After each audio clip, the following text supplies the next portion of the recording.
My name is Mike Tipton. I'm the drummer for Boomzzilla.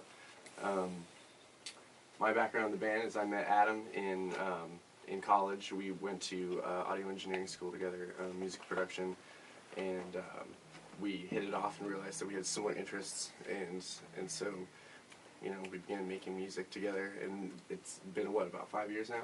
Yeah, just short of 5 years. Oh, cool. Yeah, and so I play keyboard sometimes, and I co-write a lot of the instrumental music with Adam. Okay. Yeah. I'm Walker. I am the singer slash rapper, pretty much the main vocalist of the band. I met these guys working at Guitar Center. I used to be in several other projects, and they had listened to my stuff and decided that they would like me to be their singer, and I listened to their stuff and decided I would like to be their singer as well. And it was kind of like a process of elimination, and after a while this was the only band I was in and the one I was going to stick with, so... Yeah. I'm Adam Kutchman. I'm the old guy in the band and kind of function as the email personality and the manager guy, and I write the music and sing backup and co-write the music with Mike and Walker, and I play guitar and keys, and one song I play the drums. How did you guys come up with the name? It's a character from a sci-fi book by William Gibson. The book is called All Tomorrow's Parties, and he's just a side character that had a really cool name. We were rifling through the books on the shelf looking for a cool band name. What was his character? He was like a thief or something? No, or a little street kid or something? He's a little street kid in a William Gibson book that gets hired to guard the main character's van on the street. Yeah. But yeah, just the name Boomzzilla, despite the character sounded like it sounded what we sound like. It made us think of like a giant monster made of speakers. You know Yeah. what I mean? What inspires your sound or your style of music? We all listen to a lot of music, and I mean a lot of music, and we kind of. I guess that's what inspires us. We take bits and pieces of everything that we like and make it into our own and throw it into the mixing pot, kind of a deal. And also, me and Adam are very like rhythmically driven people. You know, I feel like I'm always thinking in terms of bass lines, and he's always thinking in terms of rhythm and drums, and that's why we get along so well as far as music goes. And so, you know, we take our influences. I really like funk music, and you know, he grew up with sort of an electronic and rock background, you know, so we sort of fuse all of our styles and our loves together, you know. Would you classify you guys under a certain genre, or what do you guys call your music? I usually tell people what bands had a baby to make us. Like Devo plus Daft Punk equals Boomzzilla, or maybe Devo plus AC/DC.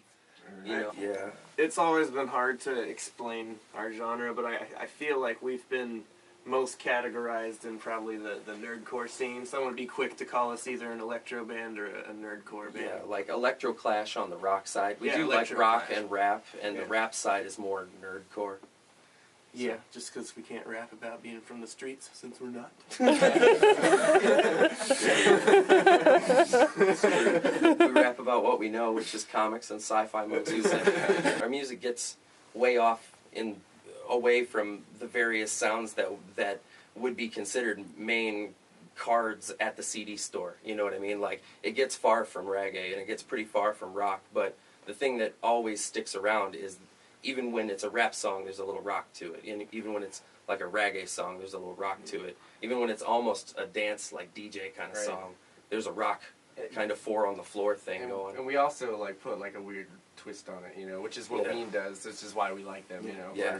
We pick a thing to do with an effect that's really dramatic on pretty much every song. Every now and then, you'll have this rare musician or group or artist that comes out that kind of changes the name or creates a new genre. If you guys could create a genre, and you guys would be the founders of this genre of music, what would you call it? Oh, Jesus. Roargasm. Roargasm. Oh. That's a good name. That's a good one. Orgasmic music. Yeah. I wouldn't know that.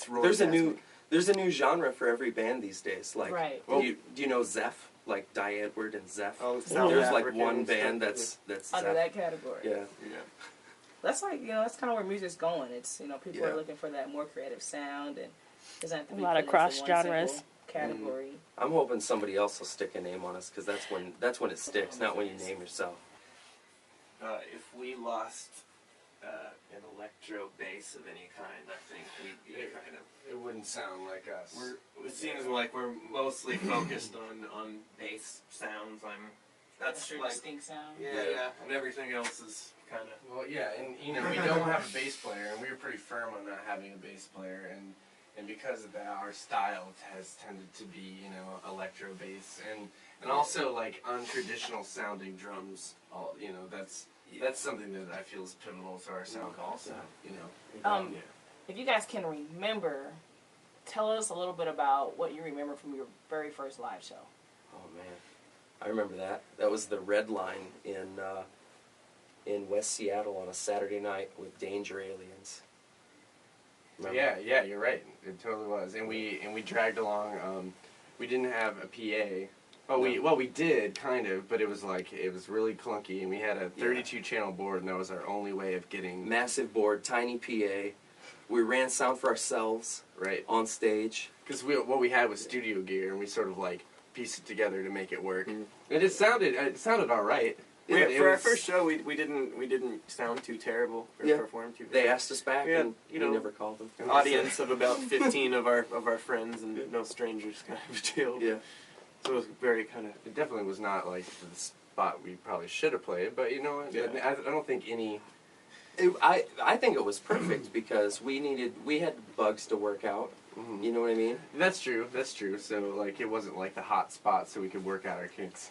We've all been in so many bands though that it was almost more of like, all right, we got our first one out of the way, kind of. A deal. Yeah, Like we've been in so many bands up to this point that it was just like, well, that was the first show. How has the chemistry between you guys working as a band changed from performances in the beginning to now? We used to be a lot nicer to each other. Now we see each other every day. We untangle cables together every day, set up, tear down every day, nag each other, write together every day. Well, and it's just like for 2.5 years. Well, it just kind of builds up, and so we're quick to be mean to each other now, but we're all still very, very close. Well, and that's all because we care, about the process, and so sometimes we creatively butt heads, but I think like some of that inner band angst is what makes for interesting music for us, Mm-hmm.